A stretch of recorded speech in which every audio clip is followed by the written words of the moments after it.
Inamin ng Department of National Defense na nakababahala na ang massive reclamation activities ng China sa West Philippine Sea.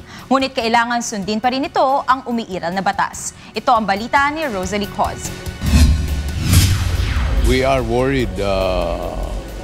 We continue to stick to our initial reaction, which is to apply the rule of law. Ito ang mismong pahayag ni Defense Secretary Volter Gasmin nang tanungin tungkol sa reaksyon nito sa tuloy-tuloy at massive reclamation na ginagawa ng China sa West Philippine Sea. Bagaman nananatili ang posisyon ng pamahalaan na pagsunod sa batas at daanin sa mapayapang pamamaraan ang usapin sa territorial dispute, hindi naman tumitigil ang China sa pagpapalawak ng kanilang teritoryo sa South China Sea. Naalarma na hindi lang ang Pilipinas kundi maging ang ibang bansa sa ginagawang reclamation ng China sa 7 reefs sa Spratly Archipelago. Noong nakalipas na linggo, mismong si US President Barack Obama ang nagpahayag ng pagkabahala sa ginagawa ng China na hindi pagsunod sa international rules.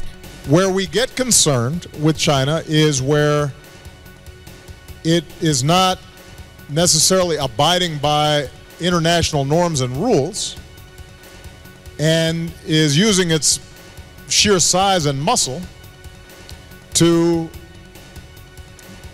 force country subordinate positions. Ang latest na imahe ng mga reclamation sa West Philippine Sea ay ang satellite images ng itinatayong artificial islands sa Mischief o ang Panganiban Reef na 135 kilometro lamang ang layo mula sa Palawan Island.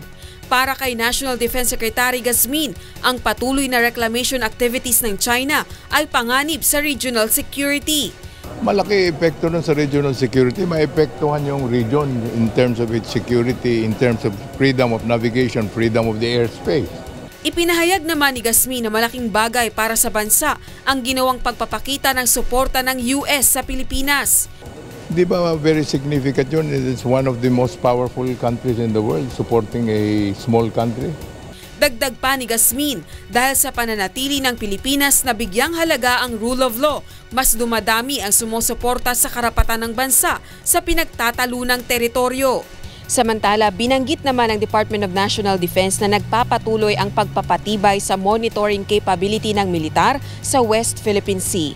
Rosalie Coz, UNTV News, Worldwide.